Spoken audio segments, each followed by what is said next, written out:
بسم اللہ الرحمن الرحیم۔ آج 7 اپریل ہے، ٹیوزڈے کا دن، اور ہمارے دور قرآن کی 13ویں کلاس ہے،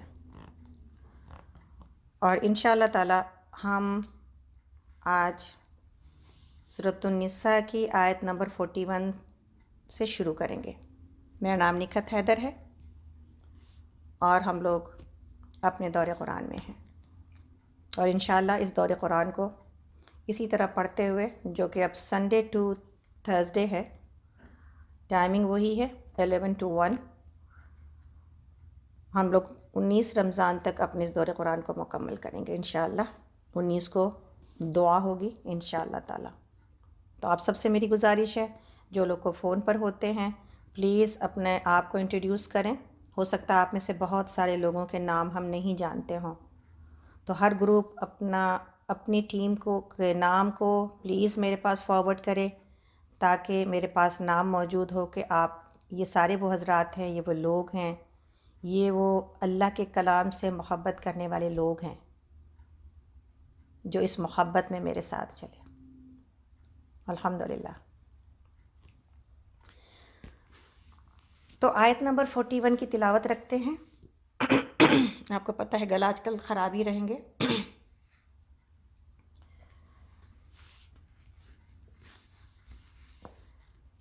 اعوذ باللہ من الشیطان الرجیم، بسم اللہ الرحمن الرحیم۔ فَكَيْفَ إِذَا جِئْنَا مِن كُلِّ أُمَّةٍ بِشَهِيدٍ وَجِئْنَا بِكَ عَلَى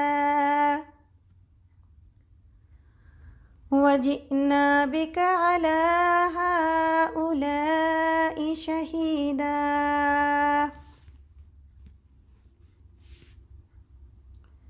الحمدللہ رب العالمین، الرحمن الرحیم، مالک یوم الدین، ایاک نعبد و ایاک نستعین، اہدنا الصراط المستقیم، صراط الذین انعمت علیہم غیر المغضوب علیہم ولا الضالین، آمین۔ نبی صلی اللہ علیہ وسلم کے اوپر درود کے ساتھ کہ یہ سب کچھ جو پہنچا ہے ہم تک، اس محسن انسانیت کا احسان ہے کہ جس نے کہ بڑی تکلیفیں اٹھائی ہیں اس کلام کو ہم تک پہنچانے کے لیے، تو دل سے محبت کے ساتھ اس ذات کے اوپر درود پڑھتے ہیں۔ اللہم صلی علی محمد وعلی آل محمد کما صلیت علی ابراہیم وعلی آل ابراہیم انک حمید مجید۔ اور اس دعا کے ساتھ کہ اللہم انک عفو کریم تحب العفو فاعف عنی، اور اس دعا کے ساتھ کہ رب اشرح لی صدری ویسر لی امری واحلل عقدۃ من لسانی یفقہوا قولی واجعل لی وزیرا من اہلی ربنا زدنا علما ربنا زدنا علما ربنا زدنا علما اللہم فقہنا فی الدین اللہم فقہنا فی الدین اللہم فقہنا فی الدین، آمین یا رب العالمین۔ تو الحمدللہ ہم لوگ پیچھے پڑھ آئے کہ سورۃ النساء کی ہم لوگ پڑھ رہے ہیں، اور الحمدللہ ہم اس میں دیکھ رہے ہیں کہ اللہ رب العالمین نے ہماری اور آپ کی، یعنی معاشرے کے اس کمزور طبقے کی، جس کو شروع دن سے دبایا گیا، ظلم کیا گیا، انسان نہیں سمجھا گیا، اسلام نے آ کے ہمیں وہ درجے عطا کیے، اسلام نے آ کر ہمیں وہ درجے عطا کیے جو آج مغربی تہذیب کے چمک میں ہم بھول گئے، اس جھوٹی اور کھوکھلی چمک میں ہم یہ بھول گئے کہ وہ دین اسلام ہی ہے جس نے ہمیں عزت عطا کر دی۔ وہ دین اسلام ہی ہے جس نے یہ کہا کہ بیٹیوں کو پالنا تمہارے لیے کیسا ہے، 2 بیٹیوں کو پالنے والا میرے ساتھ جنت میں ایسے اور ایسے ہوگا، 1 بیٹی کو بھی ایون پالنے والا جنت میں میرے ساتھ ایسا اور ایسا ہوگا۔ اللہ اکبر۔ اور یقین جانے میرے پاس بیٹی نہیں ہے، اور ہم ڈھونڈ کے رہ گئے شریعت میں کہ کوئی تو حدیث بیٹے کے بارے میں بھی مل جائے ہم کو. ایک یہ تو خوشخبریاں ملتی ہیں کہ اولاد کی تربیت کرنے والا، بہترین تربیت کرنے والا اللہ کے پاس اجر پائے گا، اور جو نیک اولاد چھوڑے گا وہ نیک اولاد اس کے لیے ثواب جاریہ بنے گی. یہ مجموعی ایک چیز ملتی ہے دین میں. لیکن بیٹیوں کے مقابلے میں خالصتاً بیٹوں کے لیے کوئی حدیث نہیں ملتی. اللہ اکبر. یہ وہ دین ہے جس نے ہمیں اتنا اونچا کیا. تو بیٹی کے تربیت کا یہ اجر موجود ہے. جب ہم اور آپ بیویاں بنتی ہیں تو ہمیں یہ بتایا گیا، شوہروں کو یہ سکھایا گیا کہ دنیا میں کہیں بھی تم بڑے سے بڑے اللہ کے کاز میں بھی، جہاں پر کہ بہت سارا فائدہ موجود ہے اور تم یہ سمجھتے ہو کہ یہ سب سے بڑا دین کا کام ہے، اپنا مال خرچ کرو، اس سے کہیں اجر اس نوالے پر ہے جو تم اپنے بیوی کے منہ میں ڈالو. تو یہ کتنی بڑی ہم کو فضیلت دی گئی. تم دنیا میں کتنے سے بڑے بہترین انسان کہلاؤ، لیکن تم میں سب سے بہترین وہ لوگ ہیں جو اپنے گھر والوں کے لیے بہترین ہیں، اپنی بیویوں کے لیے بہترین ہیں. یہیں سے سرٹیفکیٹ لیا جائے گا، ہم سے ہی سرٹیفکیٹ مانگا جائے گا. بوتھ وے ہے، ہم سے بھی، ہمارے شوہروں سے ہمیں سرٹیفکیٹ ملے گا تو ہم بااخلاق کہلائیں گے اللہ کے پاس. لیکن یہاں پر تو سوال یہ کہ انہوں نے کبھی اس حق کو تو دنیا نے پہچانا نہیں تھا جب جاہلیت میں تھی. تو یہ ان کو کہا گیا، جب ماں بنائی گئی تو یہ کہا گیا کہ ماں کے پیروں کے نیچے جنت ہے، اور یہ کہا گیا کہ 3 درجے پہلے ماں کے ہیں، پھر باپ کا درجہ آتا ہے احسان میں. سبحان اللہ. وہ عورتیں جن کو کہ جانور سمجھا جاتا تھا، انہیں انسان ہی نہیں بنایا گیا بلکہ ایسے اور ایسے درجات سے نوازا گیا. تو پھر آج ہم یہ کہیں کہ اسلام ہمیں پابند کرتا ہے، اسلام ہمارے اوپر زیادہ قید ڈالتا ہے، اسلام ہمارے لیے تو اس لیے ہے کہ ہم وہ پیچھے ہم نہیں دیکھ رہے کہ اسلام جب آیا تھا اسلام نے ہمیں کیسے اونچا کیا اور درجات عطا کیے.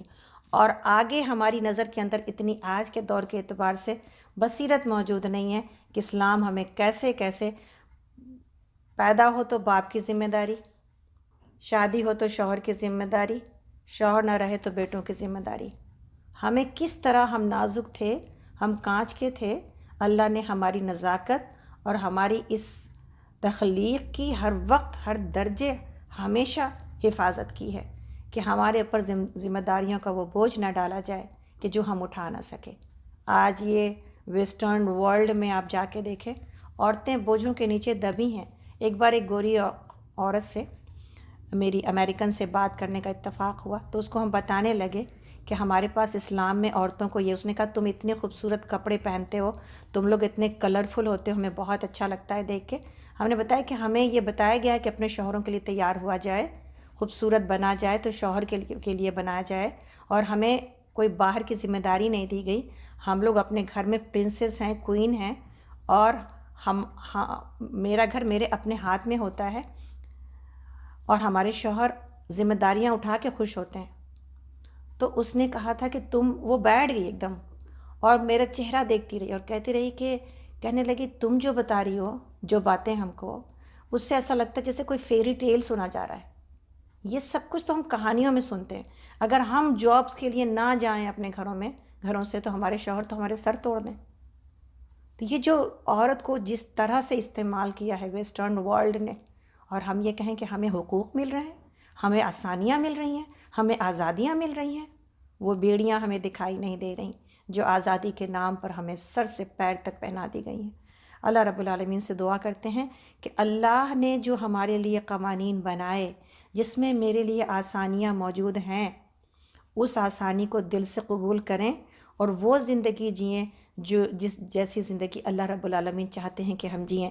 اس لیے کہ اگر ہم پرسکون ہوں گے، اگر ہم جو ہے وہ اعلیٰ اخلاق والے ہوں گے، اگر ہم وہ اپنا رول پلے کریں گے جو جس رول کو پلے کرنے کے لیے ہم بھیجے گئے ہیں، یعنی گھر میں وہ سکون فراہم کرنا جو ہمارے شوہروں کو چاہیے، اور گھر کے اندر وہ محبت کی فضا برقرار رکھنا جس میں کہ ہماری نئی نسلیں پروان چڑھیں، اور اس امت کے لیے بہترین جو ہے وہ نسلیں پرووائڈ کرنا، بہترین لیڈرز پرووائڈ کرنا، یہ ہمارا کام ہے۔ ہمیں لیڈرشپ کم دی گئی ہے، ہمیں لیڈرز بنانے کی ذمہ داری دی گئی ہے۔ ہم لوگ ہیں فیکٹری جو لیڈر بناتے ہیں۔ جب یہ فیکٹری ہی خراب ہو جائے تو پھر لیڈرز کہاں سے آئیں؟ آج اچھے لیڈرشپ کا رونا ہے ہر جگہ۔ آپ اور ہم یہ دیکھیں کہ وہ فیکٹری جہاں سے اچھے لیڈرز نکلتے تھے، وہ فیکٹری آج کتنی ساری خرابیوں کا شکار ہو گئی۔ تو ہم اگر چاہیں، فرحت ہاشمی نے یہی کہا تھا کہ اگر جو ہے ایک عورت اگر سنور جاتی ہے تو پورا خاندان سنور جاتا ہے۔ اس لیے عورتوں کو سنوارنے کے کام کو کم نہ سمجھا جائے۔ اور کسی بہت بڑے مفکر کا قول بھی ہے کہ اگر تم مجھے ایک عورت ایجوکیٹڈ اور پڑھی لکھی اور سمجھدار دے دو، میں تم کو ایک نیشن دیتا ہوں۔ ہم بناتے ہیں نیشن، ہم بناتے ہیں قوم۔ تو اپنی اتنی بڑی جاب کو چھوڑ کے ہم پیسے کمانے کے دوڑ میں لگ گئے، اور پھر ہم نے یہ جانا کہ ہمیں تو بہت کمتر درجہ دیا گیا تھا اسلام میں۔ اللہ اکبر۔ بہرحال آگے چلتے ہیں۔ تو ہمیں یہ پیچھے پڑھائے کہ اسلام نے ہمیں جو ہے وہ وراثت عطا کی۔ ہمیں اپنے والدین کو یہ سمجھایا کہ تمہاری دوسری اولادیں بھی ہیں، اور ان کو تم نے شادی کر کے دور کر دیا تو کیا آپ تمہارے ہر چیز سے گئی؟ ایسا نہیں ہے، وہ تمہارے جگر کا ٹکڑا ہے، اپنے وراثت میں سے اس کو بھی حصہ دو۔ اور ہمیں یہ سکھایا گیا کہ جب تم شوہروں کے پاس رہو تو پھر تمہاری حیثیت ویسے تو سیکنڈری ہے، بہت سارے حقوق تمہارے بھی ہیں، لیکن کہیں نہ کہیں پر اگر ایک یونٹ میں کسی دو لوگوں کو ایک جیسا پاور عطا کر دیا جائے تو کوئی یونٹ چل سکے گا کیا؟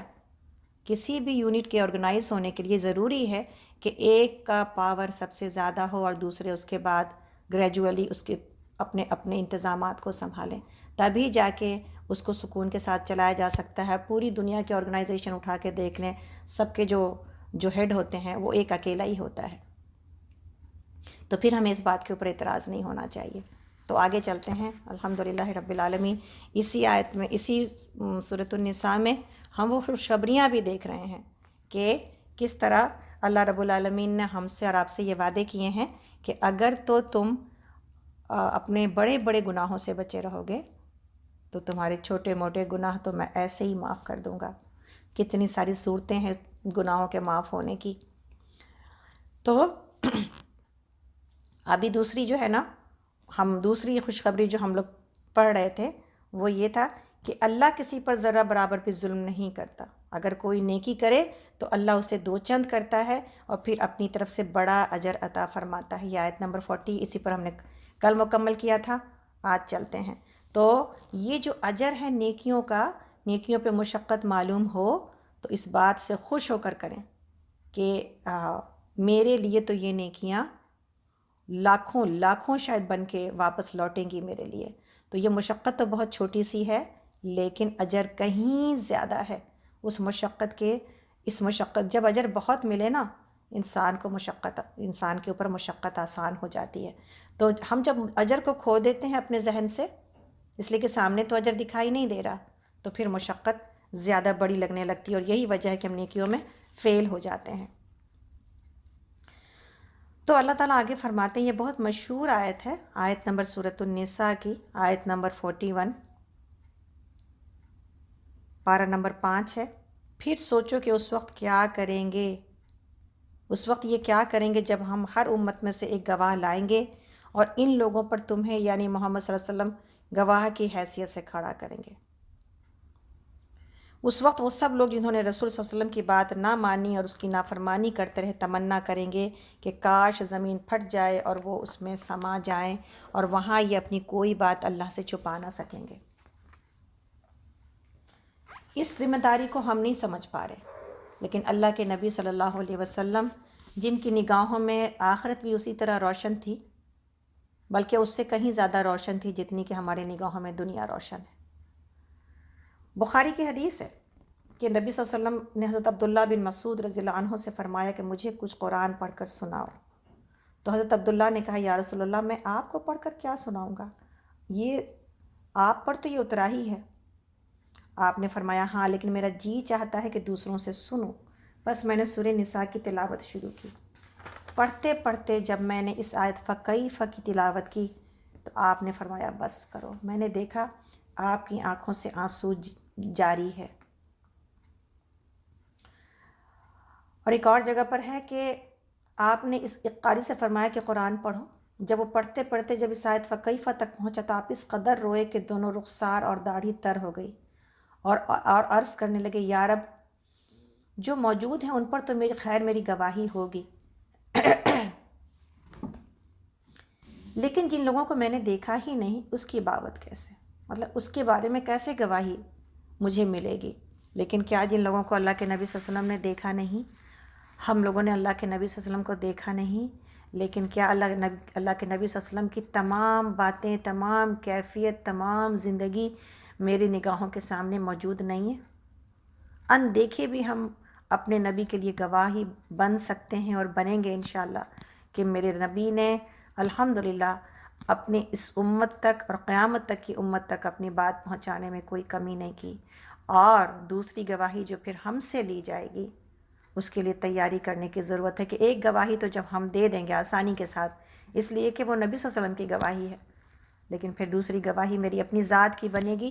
اور ہم یہ دوسرے پارے میں پڑھ آئے کہ اللہ تعالیٰ نے ایک امت وسط بنایا ہے ہمیں، اور اس کی گواہی ہمیں دینی پڑے گی ہر ایک شخص کو کہ میں نے امت وسط ہوتے ہوئے، بہترین امت ہوتے ہوئے، خیر امت ہوتے ہوئے، رول ماڈل ہوتے ہوئے کیا دنیا کو مثالیں پیش کی، دنیا کو کہاں کتنا یہ میسج پہنچایا جو صرف اور صرف میرے پاس موجود ہے.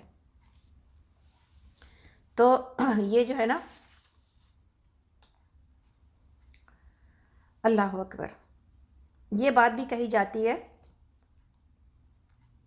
کہ ہر دن صبح اور شام نبی صلی اللہ علیہ وسلم پر آپ کی امت کے اعمال پیش کیے جاتے ہیں. تو مع ناموں کے،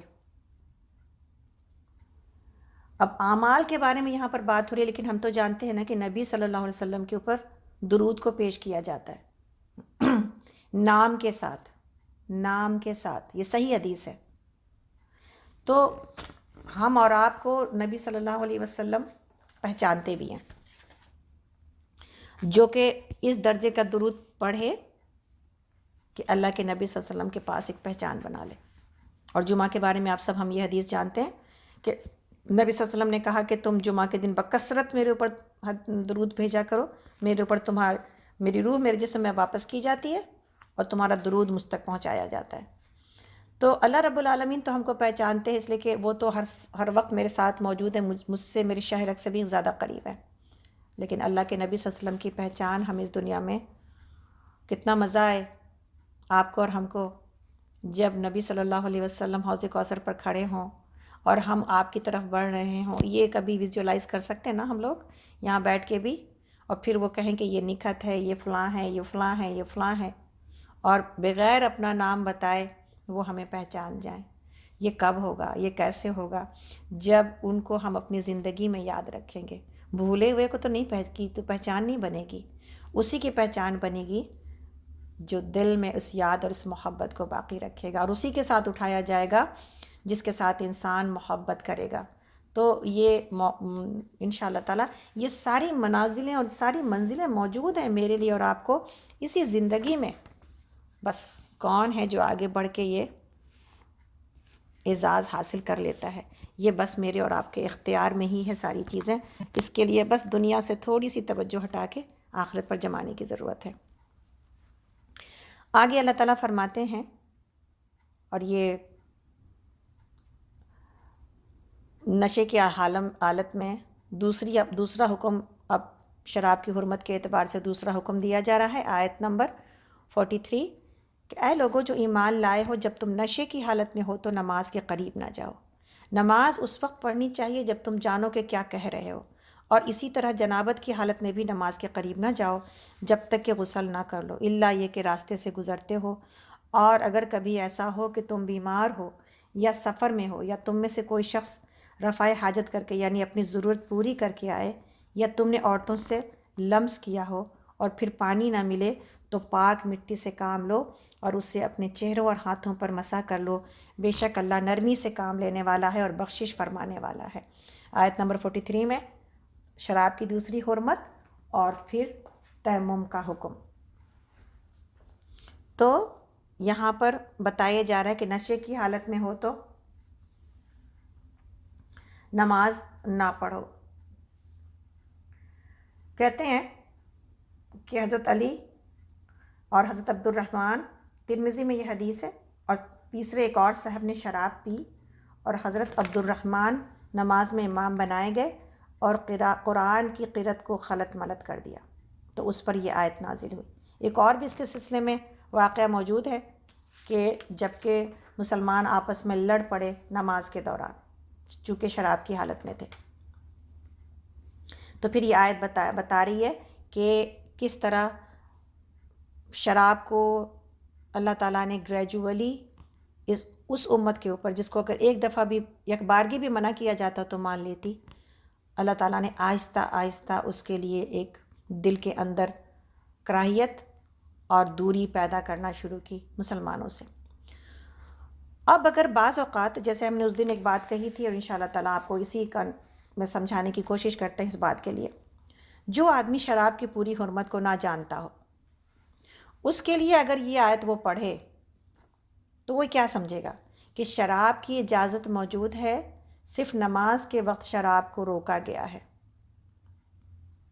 ایسا ہی ہے نا، کبھی بھی کسی آیت کو اگر آؤٹ آف دا کانٹیکسٹ کہ یہاں پر کیا بات ہو رہی ہے، اس کا مجموعی پورا حکم کیا ہے، اس کے جانے بغیر اگر ایک آیت کے اوپر حکم لگانا شروع کر دیا جائے تو بہت ساری شریعت کو ہم خراب کر بیٹھیں گے، اور بہت سارے شریعت کے احکام جو ہے نا وہ بالکل اس کا وزن ختم ہو جائے گا۔ ہم نے کیوں کہی یہ بات؟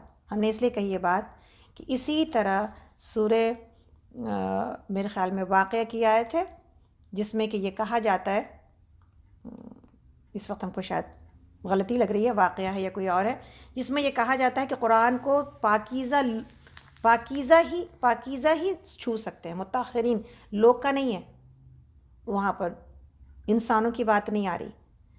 تو پاکیزگی قرآن کو چھونے کے لیے ہونی چاہیے۔ وہاں پر جو بات کہی جا رہی ہے وہ اس کے پیچھے جو بات چلی آ رہی ہے وہ یہ ہے کہ جب مشرکین مکہ نبی صلی اللہ علیہ وسلم کو یہ کہتے تھے کہ کوئی شیطان اس کو پڑھا لکھا جاتا ہے، کوئی جن اس کو پڑھا لکھا جاتا ہے، اللہ تعالیٰ نے وہاں پر اس کا جواب دیا ہے کہ وہ تو لوح محفوظ میں ہے، اس سے پہلے موجود ہے یہ بات کہ وہ تو لوح محفوظ میں ہے، اور وہاں پر پاکیزہ ہی، جو پاکیزہ ہیں وہی اس کو چھوتے ہیں۔ اور یہاں پر لوح محفوظ سے چھونے کا مطلب کیا ہے؟ فرشتے، اور فرشتے پاکیزہ ہی ہیں، تو یہاں پر فرشتوں کی بات ہو رہی ہے۔ اس ایک بات کو، اللہ کی اس خبر کو حکم بنا کر پوری قرآن کے اوپر یہ لکھ دیا گیا کہ اب وضو کے بغیر قرآن کو چھوا نہیں جا سکتا۔ یہ ہے وہ بات جو ہم جس کی طرف آنے کی کوشش کر رہے تھے۔ امید ہے کہ یہ بات آپ کو سمجھ میں آ گئی ہوگی کہ وہ قرآن کی اللہ کی خبر ہے، نہ کہ اللہ کا حکم ہے انسانوں کے لیے۔ انسانوں کے لیے یہ رعایت دی گئی ہے کہ نماز تو بغیر وضو کے نہیں پڑھی جائے گی، وضو شرط ہے صرف اور صرف نماز کے لیے، باقی رہی تلاوت، وضو افضل ہے۔ اگر وضو نہیں بھی ہے، قرآن پڑھا جا سکتا ہے، چھوا جا سکتا ہے، اٹھایا جا سکتا ہے۔ آگے چلتے ہیں۔ کسی کو اگر میری بات سے اختلاف ہے نا تو کوئی حرج نہیں ہے، اختلاف رکھنے کا، اور جو ہے وہ سب کے پاس اختیار موجود ہے، لیکن جو شریعت نے ہمیں اجازت دی ہے اس اجازت کو، اس رخصت کو لینا چاہیے، تاکہ ہم اپنی عبادات کو بڑھا سکیں، تاکہ ہم اپنے تلاوت قرآن کو بڑھا سکیں، تاکہ ہم اپنے قرآن کے اس ساتھ کو بڑھا سکیں۔ ورنہ تو پھر وہی ہوگا کہ غلافوں میں لپیٹ کے اوپر رکھنا اور چومنا اور چاٹنا، اور ہدایت بالکل نہ لے لی۔ یہی کیا پہلی امتوں نے، اور الحمدللہ اب ہم یہ بات سمجھتے ہیں کہ یہ ایک ہدایت کی کتاب ہے۔ اس کو جتنا مشکل بنائیں گے، جتنا کپڑوں کے اندر ڈالیں گے، جتنے زار بندوں سے باندھیں گے، جتنا کھولنا مشکل بنائیں گے، اتنا پڑھنا مشکل ہو جائے گا۔ اس لیے اس کو آسان رکھنا ہے۔ یہ میرے ہر جگہ میرے گھر کے ہر کونے میں اللہ کی یہ کتاب دکھائی دے انشاءاللہ تعالی۔ تو آگے چلتے ہیں، جو آگے تیمم کا حکم ہے، آگے اللہ تعالیٰ نے فرما دیا کہ کوئی اگر ایک تو ہے چھوٹی ناپاکی اور ایک ہے بڑی ناپاکی، حدث اصغر اور حدث اکبر۔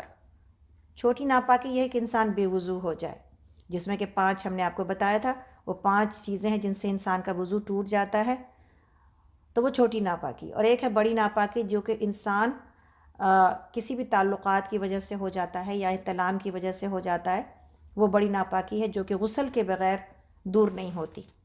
چھوٹی ناپاکی تو وضو کرنے سے ٹھیک ہو جاتی ہے، انسان پاک ہو جاتا ہے، لیکن بڑی ناپاکیاں حیض کی وجہ سے جب عورت نفاس کی وجہ سے ناپاک ہوتی ہے، پھر غسل کے بغیر وہ پاک نہیں ہوتی۔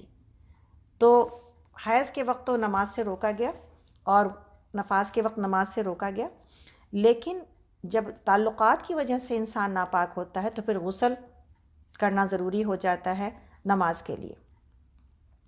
ایسی صورت میں ہمیں اجازت دی گئی کہ پاک مٹی سے جو ہے وہ کام چلایا جائے۔ تو پاک مٹی سے مراد کیا ہے؟ مٹی پاکی ہے۔ اللہ رب العالمین نے یہاں پر پاک کا صعیداً طیباً میں جہاں اس بات کی خبر کو سمجھنا ہے کہ ایسی جگہ سے مٹی لی جائے یا مٹی ایسی جگہ پر ہو جہاں پر کہ ناپاکی کا خدشہ نہ ہو اور صاف ستھری جگہ سے، وہیں پر یہ بات سمجھ لینا ضروری ہے کہ مٹی کو اللہ نے پاک ہی بنایا ہے۔ مٹی کہیں پر بھی ہے، اگر آپ کو ظاہری کوئی نجاست دکھائی نہیں دے رہی، وہاں پر گندگی نہیں دکھائی دے رہی، تو وہ پاک ہی ہے۔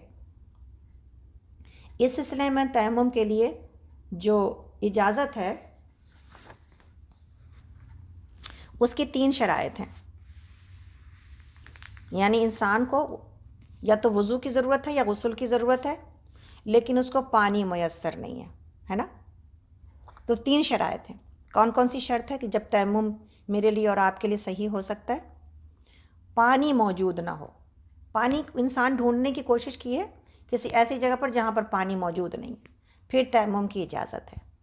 دوسری چیز، پانی موجود ہے لیکن انسان مریض ہے، پانی اگر چھوئے گا تو پھر اس کی تکلیف بڑھ جائے گی، تو پھر ایسی صورت میں۔ اور تیسرا یہ تینوں باتیں لکھیے گا۔ عام طور پر تیمم کے لیے لوگ اتنے کم علمی ہے کہ انسان یہ سمجھتا ہے کہ اوہو سردی لگ رہی ہے تو بس ٹھیک ہے نا، میں تیمم کر لیتی ہوں اور تیمم کر کے نماز پڑھ سکتی ہوں۔ کیا ایک آدمی کا یہ عذر کہ اس کو سردی لگ رہی ہے تیمم کو اس کے لیے ویلڈ کرتا ہے؟ نہیں کرتا۔ آپ کو سردی لگ رہی ہے تو اس کے باوجود آپ جاب پہ جاتے ہیں، آپ کو سردی لگ رہی ہے، آپ گھریلو ضرورت کے سامان خریدنے پھر بھی جاتے ہیں، نکلتے ہیں۔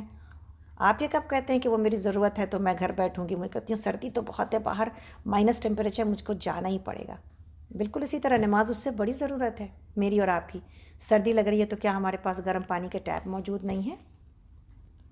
تو یہ کبھی بھی، اور کل ہی ہم نے پڑھا رباط کا حکم، کہ جس میں رباط کا اجر وہ انسان لے جاتا ہے جو سردی کی، یقین جانے کل جب ہم نے آپ کو یہ بات کہی عشاء کے وقت میں، ویسے بھی ذرا افطار کے بعد انسان کو سردی لگتی ہے نا، اس وقت جسم میں چونکہ، تو مغرب کے وقت ہم کو اتنی سردی لگ رہی تھی تو ہم کو وہی بات یاد آ رہی تھی کہ سردی لگ رہی ہے اتنی زیادہ، اس میں اٹھ کے دل کی خوشی کے ساتھ جب وضو کیا جائے گا تو پھر رباط کا اجر ملنا ہے۔ اور اس کو یاد آتے ہی میری ساری سردی ٹھیک ہو گئی، اور ہم کو لگا سبحان اللہ، اگر اجر یہ ہے تو پھر کیا کمی ہے؟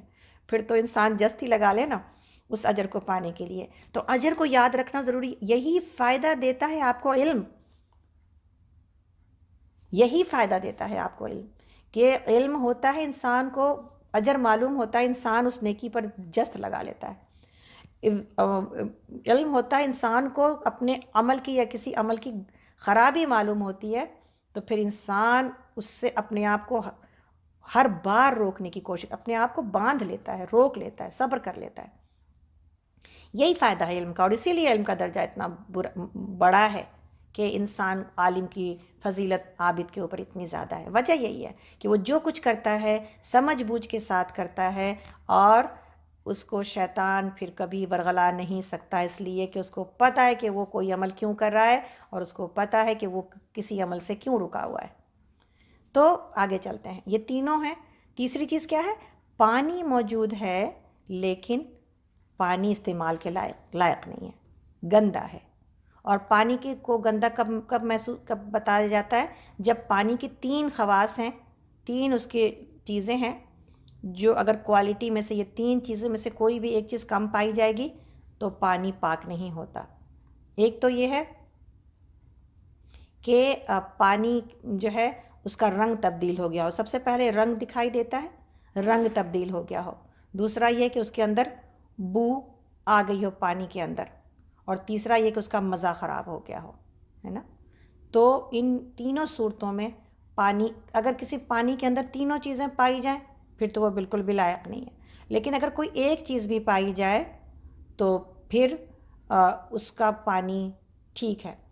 لیکن رنگ خراب ہونے میں ایک چیز یاد رکھنی چاہیے کہ بعض اوقات بارش کا پانی کہیں پر جمع ہو جاتا ہے کسی گڑھے میں تو گدلا ہوتا ہے، تو اس کا رنگ تو نہیں ہوتا پانی کے جیسا، مٹیالہ رنگ ہو جاتا ہے، مٹی اس میں شامل ہو جاتی ہے۔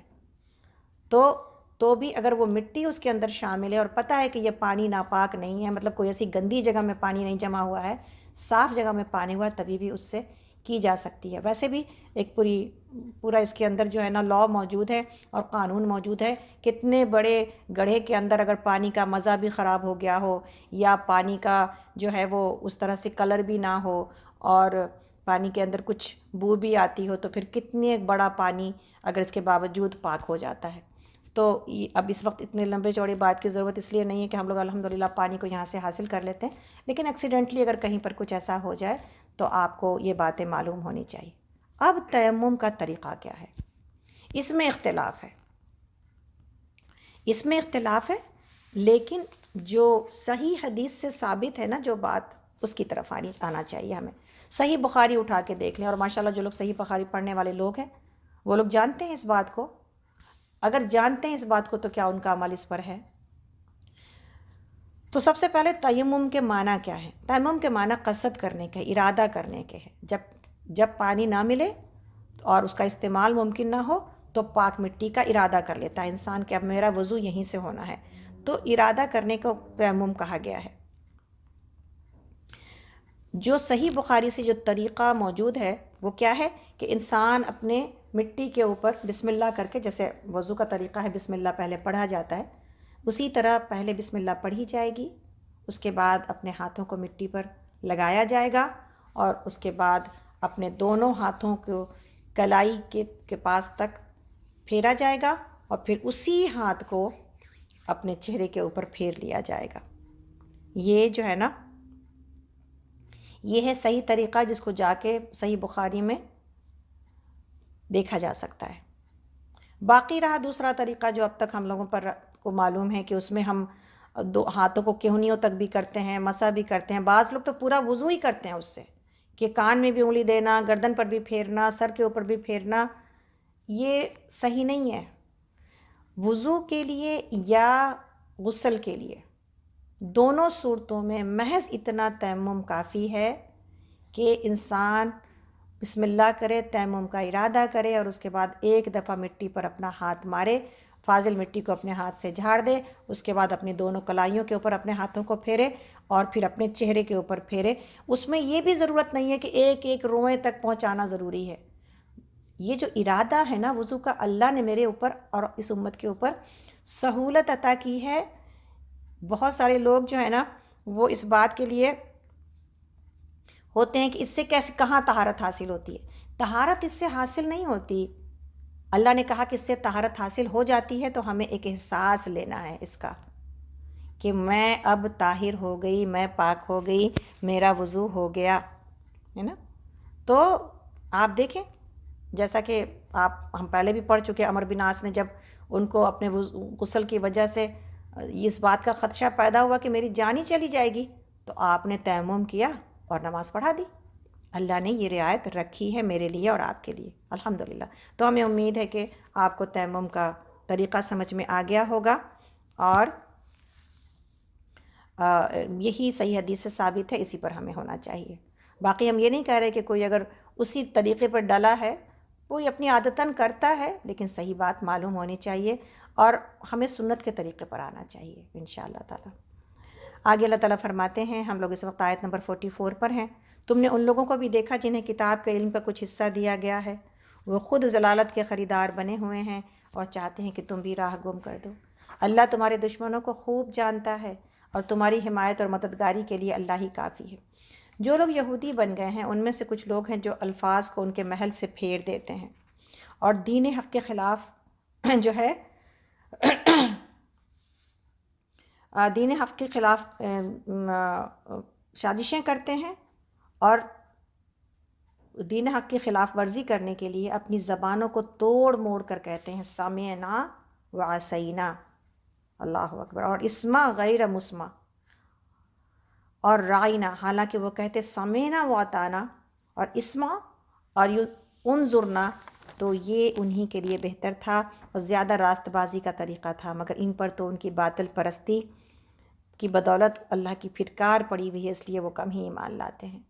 اللہ رب العالمین نے نا، دیکھیں یہ جو چالاکیاں ہیں، کیا کہتے تھے کہ ہم نے سنا مگر ہم مانیں گے نہیں، سمعنا وعصینا، اور کہتے تھے کہ اسما غیر مسمع، کہ اگر کہ سن اور نہیں تو بہرا ہو جائے، یا رائنا، اور رائنا کو جیسے لمبا کر کے کھینچ کے کہتے تھے کہ اے میرے چرواہے، جس سے معنی نکلتا تھا۔ اللہ رب العالمین نے کہا تمہارے لیے سمعنا واطعنا، اس امت کو یہی کہا گیا ہے، کوئی بات میری سمجھ میں آئے نہ آئے، سمعنا واطعنا۔ اس دنیا میں بھی آپ اور ہم دیکھتے ہیں کچھ ایسے کیریکٹر ہوتے ہیں، بن بن کے باتیں، زبان کو گھما گھما کے، منہ کو ٹیڑھا کر کر کے، بہت بن بن کے تکلف کے ساتھ بات کرنا، اللہ نے اس کو پسند نہیں۔ اللہ نے سیدھی بات، سچی بات اور سادگی پسند کی ہے۔ جو لوگ ایسے ٹیڑھے ہو کے باتیں کرتے ہیں نا، مطلب دیکھ کے پتہ چل جاتا ہے کہ پتہ نہیں دل میں کیا ہے، دل میں کیا ہے۔ سیدھے سچے لوگوں کی باتیں آپ کو بہت آسانی سے سمجھ میں آ جاتی ہیں، کوئی اتنا تکلف کرنے کی ضرورت نہیں ہے، اتنا بننے کی ضرورت نہیں ہے۔ میرے اور آپ کے منہ ٹیڑھا کر کے بولنے سے ہم قابل نہیں کہلائیں گے۔ قابلیت تو باتوں کے اندر موجود ہوتی ہے، انداز میں موجود نہیں ہوتی۔ انسان کا وزن اس کی باتوں میں ہوتا ہے۔ جب تک ایک انسان منہ نہیں کھولتا اس وقت تک اس کی قدر و قیمت کا اندازہ نہیں ہوتا، لیکن جب منہ کھولتا ہے قیمت پتہ چل جاتی ہے، جاہل کی جہالت بھی پتہ چل جاتی ہے، علم والے کا علم بھی پتہ چل جاتا ہے۔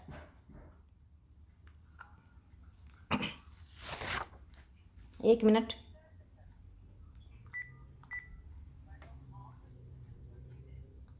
جی۔ تو ہم کو اور آپ کو سیدھی اور سچی بات کہنا چاہیے، سیدھا رہنا چاہیے، اور اسی بات سے یہ بھی بات نکلتی ہے کہ ہر وقت بولنا اور زیادہ بولنا قابلیت کی نشانی نہیں ہوتی۔ قابلیت کی نشانی کم بولنا اور اچھی باتیں کرنا اور صحیح بات کرنا، کام کی بات کرنا، اس میں قابلیت ہوتی ہے۔ بعض مجالس میں بعض لوگ بولے ہی چلے جاتے ہیں، کسی دوسرے کو بولنے کا موقع نہیں دینا ہوتا ان کو، کیا وہ یہ سمجھتے ہیں کہ بس ان کے پاس ہی انفارمیشن ہے، علم ہے، سب کے پاس علم ہے، سب کی سننا چاہیے، اور علم نہ بھی ہو مجلس کا یہ حق ہے، ادب و آداب ہے کہ آپ اور ہم اتنا بولیں، تھوڑا سا اپنا بھی حصہ ڈالیں اور تھوڑا سا دوسروں کو بھی ڈالنے دیں۔ ابھی ایک آدمی نے منہ سے آواز نہیں نہیں نہیں نہیں نہیں نہیں نہیں، اور بیچارے کو نہیں نہیں کے زد میں ہی مار دیا۔ کوئی کچھ بھی کہہ رہا ہے، کتنی بھی بات ہے، کوئی بات کیسی بھی ہے، علم والوں کا طریقہ کار یہ ہوتا ہے کہ ہم نے کہیں پر پڑھا تھا، اس وقت نام نہیں یاد آ رہا، کہ کسی نے مجھے کوئی حدیث سنائی نبی صلی اللہ علیہ وسلم کی، تو میں نے اسے سنا جبکہ میں یہ حدیث خود اپنی مجلس میں 50 دفعہ بیان کر چکا تھا۔ میرا کیا حال ہوتا ہے ایک آدمی کے منہ سے، اوہو ہم کو تو پتہ، ہاں ہم جانتے ہیں، میں جانتی ہوں، مجھے سب پتہ ہے۔ اور بھائی اچھی بات سن لیں، کیا پتہ اس وقت اثر ہو جائے، پتہ ہے تو پھر عمل کیوں نہیں بدلتا؟ اور اگر نہیں بدل رہا اس کا مطلب ہے کہ آپ کو ابھی مزید ضرورت ہے سننے کی نا۔ تو بہرحال ہم چونکہ سیرت کو سیکھ رہے ہیں، اس لیے یہ باتیں ہم نے آپ کو بتائی ہیں کہ مجلس میں کہیں پر کسی دوسرے کو بھی بولنے کا موقع دینا چاہیے، یہ بہت ضروری ہے۔ ہر وقت ہر کسی کا خیال رکھا جائے گا، باٹم لائن کیا ہے، ہر وقت ہر کسی کا خیال رکھا جائے گا انشاءاللہ تعالی۔ تو آگے چلتے ہیں، ہم لوگ آیت نمبر 47 پر ہیں اس وقت، اور میرے تو تفصیلات کی وجہ سے میرا لیسن ہی کم ہو جاتا ہے۔ آج ہم کو جو مکمل کرنا ہے وہ مکمل کرنا ہے، لیکن جو عام زندگی میں جو چیزیں آپ کو اور ہم کو دکھائی دیتی ہیں اس کی بھی سمجھ بوجھ حاصل کرنا، تبھی جا کے ہمارا معاشرہ ٹھیک ہو سکے گا، تبھی ہماری باتوں سے لوگوں کو تکلیف نہیں ہوگی، تبھی ہماری مجالس سے ہم سکون اور خوشی لے کے اٹھیں گے۔ ورنہ کیا ہوتا ہے، لوگوں کی باتوں کا درد لے کے اٹھتے ہیں، ہائے ہائے کسی نے تو ہم کو بولنے نہیں دیا، ہائے ہائے کسی نے تو میری بے عزتی کر دی، ہائے ہائے کسی نے تو مجھے یہ کہہ دیا۔ یہ سب اس لیے ہے کہ پڑھے لکھے جاہل اس معاشرے میں اتنے موجود ہیں کہ گنا نہیں جا سکتا۔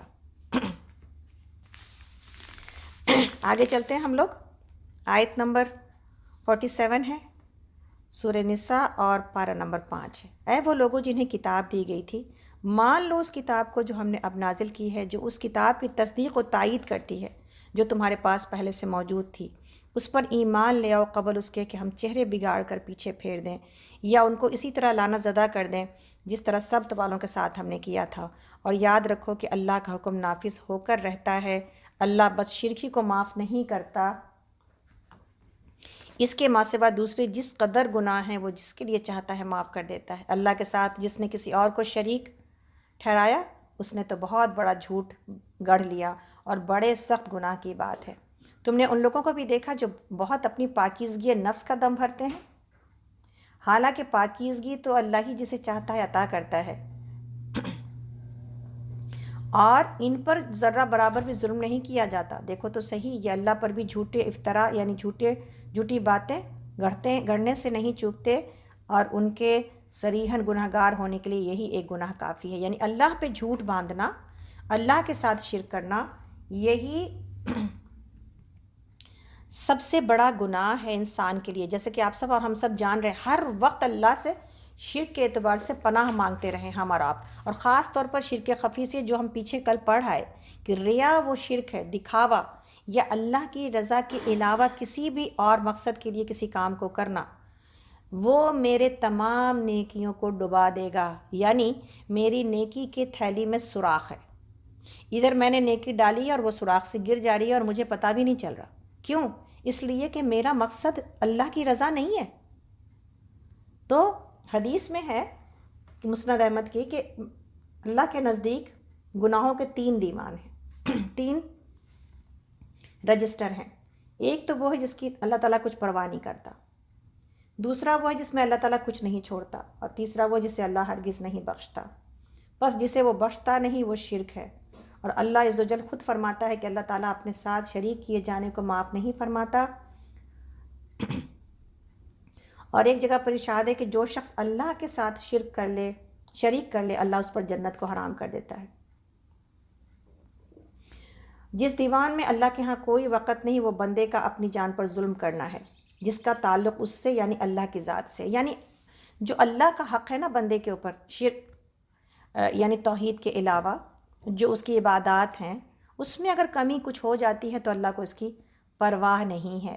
یعنی اس طرح پرواہ نہیں ہے کہ ہم اس کی پرواہ نہ کریں، بلکہ اس طرح پرواہ نہیں ہے کہ اس سے بڑے بڑے گناہ بھی موجود ہیں جس کی فکر کرنے کی ضرورت ہے۔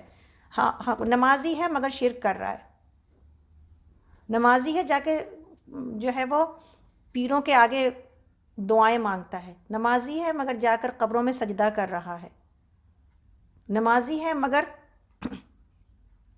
کسی انسان کے کہنے پر کوئی گناہ کر رہا ہے۔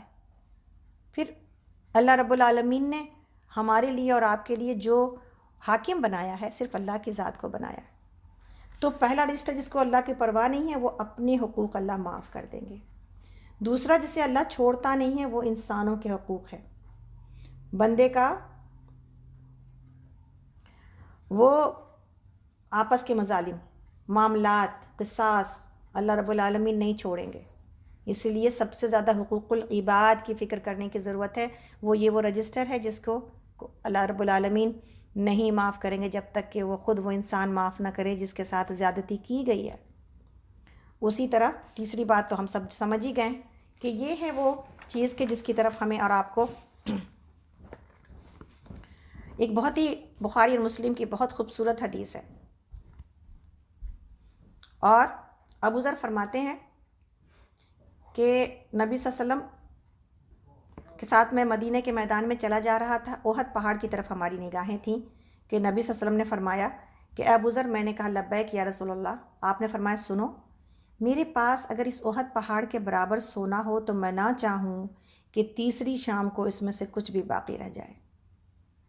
کتنی بڑی بات ہے، اللہ اکبر.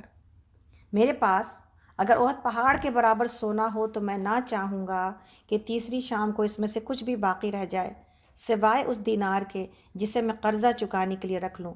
باقی تمام مال میں اس طرح اللہ کے بندوں کو دے ڈالوں. اور آپ نے دائیں اور بائیں سامنے لپیں پھینکیں کہ اس طرح. پھر کچھ دیر ہم چلتے رہے. پھر نبی صلی اللہ علیہ وسلم نے مجھے پکارا اور فرمایا جن کے پاس یہاں زیادتی ہے وہاں کمی والے ہوں گے. جن کے پاس زیادہ ہے وہاں کمی والے ہوں گے، مگر جو اس طرح اور اس طرح کرے، یعنی جو اس طرح اور اس طرح دیتا رہے دنیا میں، وہی فائدہ مند ہے. یعنی آپ نے اپنے دائیں سامنے اور بائیں لپیں بھر بھر کر دیتے ہوئے اس عمل کی وضاحت کی. پھر کچھ دیر چلنے کے بعد فرمایا ابو ذر میں ابھی آتا ہوں، تم یہیں ٹھہرو.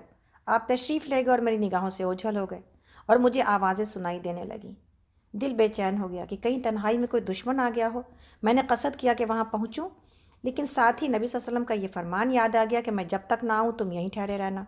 چنانچہ میں ٹھہرا رہا یہاں تک کہ آپ تشریف لے آئے. تو میں نے کہا حضور یہ آوازیں کیسی آ رہی تھیں؟ آپ نے فرمایا میرے پاس حضرت جبرائیل آئے تھے اور فرما رہے تھے کہ آپ کی امت میں سے وفات پانے والا اللہ تعالیٰ کے ساتھ کسی کو شریک نہ کرے تو وہ جنت میں جائے گا. تو میں نے کہا، یعنی نبی صلی اللہ علیہ وسلم نے کہا کہ میں نے کہا گو کہ وہ زنا اور چوری بھی اس سے سرزد ہوئی ہو؟ تو فرمایا ہاں، گو کہ زنا اور چوری بھی ہوئی ہو.